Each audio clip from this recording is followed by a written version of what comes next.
ಹಿಜಾಬ್ ವಿವಾದದ ಮೂಲ ಉಡುಪಿ. ಈ ವಿಚಾರ ಪ್ರಸ್ತಾಪ ಆಗಿದ್ದಕ್ಕೆ ನನಗೆ ಸಮಾಧಾನ ಇದೆ.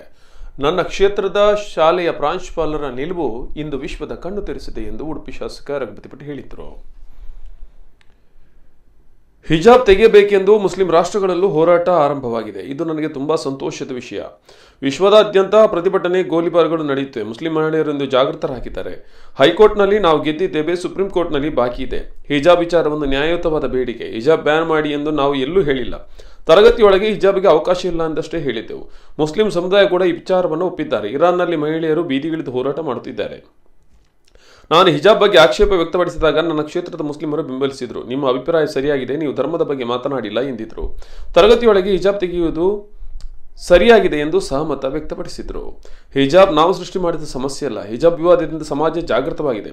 ಹಿಂದೂ ಸಮಾಜ, ಮುಸ್ಲಿಂ ಸಮಾಜ ಜಾಗೃತವಾಗಿದೆ. ಮುಸ್ಲಿಂ ಮಹಿಳೆಯರಿಗೂ ಜಾಗೃತಿಯಾಗಿದೆ ಎಂದು ರಘುಪತಿ ಭಟ್ ಹೇಳಿದರು. ಇನ್ನು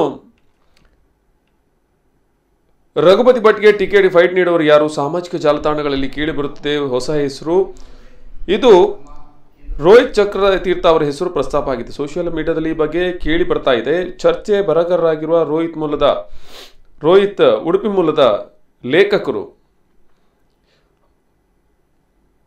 ಅವರಿಗೆ ಗೊತ್ತಿದೆಯೋ ಇಲ್ವೋ ಈ ವಿಚಾರವಾಗಿ ಜನರು ಹೀಗೆ ಸಾಮಾಜಿಕ ಜಾಲತಾಣಗಳಲ್ಲಿ ಹಾಕ್ತಾ ಇದ್ದಾರೆ.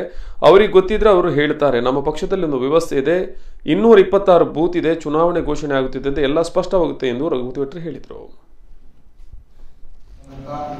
ಬಸವರಾಜ ಬೊಮ್ಮಾಯಿ ಮತ್ತು ನಮ್ಮ ಸಂಪುಟದ ಎಲ್ಲ ಸಚಿವರುಗಳ ಸಹಕಾರದಿಂದ, ನಮ್ಮ ಸಂಸದರು ಮತ್ತು ಕೇಂದ್ರದ ಸಚಿವರಾದಂಥ ಶೋಭಾ ಕರಂದ್ಲಾಜೆ ಅವರ ಒಂದು ಸಹಕಾರದಿಂದ ಉಡುಪಿಯಲ್ಲಿ ನಾವು ಹಿಂದಿನ ಪ್ರಣಾಳಿಕೆಯಲ್ಲಿ ಯಾವ ಭರವಸೆಗಳನ್ನು ಕೊಟ್ಟಿದ್ದೇವೋ ಅದೆಲ್ಲವನ್ನ ತೀರಿಸಲಿಕ್ಕೆ ಸಾಧ್ಯ ಆಗಿದೆ. ಹೆಚ್ಚಿನದನ್ನು ಬಿಟ್ಟು ಹೋಗಿರುವುದು ಮ್ಯಾಕ್ಸಿಮಮ್ ನಮ್ಮ ಭರವಸೆಗಳನ್ನು ಈಡೇರಿಸಿದ್ದೇವೆ ಅಂತಿರುವಂಥ ಸಮಾಧಾನ ಇದೆ. ಆ ಕೋವಿಡ್ನ ಸಂಕಷ್ಟದ ಮಧ್ಯೆಯೂ ಇಷ್ಟು ಅಭಿವೃದ್ಧಿ ಆಗಿದೆ ಅಂತ ಹೇಳುವಂಥದ್ದು ಸಂತೋಷ. ಆಮೇಲೆ ಈಗ ಬಸವರಾಜ ಬೊಮ್ಮಾಯಿ ಮತ್ತೆ ಒಂದಷ್ಟು ಅನುದಾನಗಳನ್ನು ಕೊಟ್ಟಿದ್ದಾರೆ. ವಿಶೇಷವಾಗಿ ನಮ್ಮ ಜಿಲ್ಲಾಸ್ಪತ್ರೆಯನ್ನು 250 ಬೆಡ್ ಆಸ್ಪತ್ರೆಯಾಗಿ ಮೇಲ್ದರ್ಜೆಗೇರಿಸಿ 97ರಿಂದ ಈ ವರ್ಷದವರೆಗೆ ಹಿಂದಿನ ಬಾರಿ ನಾನು ಶಾಸಕ ಇದ್ದಾಗಲೂ BSRC ಪ್ರಯತ್ನ ಮಾಡಿದ್ದು ಆಗಿರಲಿಲ್ಲ. ಈಗ 150 ಕೋಟಿ ರೂಪಾಯಿ ಮಂಜೂರಾಗಿ ಈಗಾಗಲೇ ಕಟ್ಟಡಗಳು ಆಗ್ತಾ ಇದೆ. ಈ ಅವಧಿಯ ಒಳಗೆ ಮುಗಿಸ್ಬೇಕು ಅಂತ ಹೇಳುವಂಥದ್ದಿತ್ತು. ಆದರೆ ಅಷ್ಟರೊಳಗೆ ಮುಗಿಯೋದು ಕಷ್ಟ. ಏನಿದ್ರು ಈ ನಂಬರ್ನ ಮೂಲಕ ಮುನ್ಸಿಪಾಲ್ ಮತ್ತು ಬಿಜೆಪಿಗೆ ಸದಸ್ಯತ್ವವನ್ನು ಮಾಡಿಸುವಂಥ ಕಾರ್ಯಕ್ರಮವನ್ನು ಮತ್ತೆ ಪುನಃ ಮಾಡುವುದೇ ಹೋದ ಬಾರಿ ತುಂಬ ಯಶಸ್ವಿಯಾಗಿ ಮಾಡಿದ್ದೇವೆ.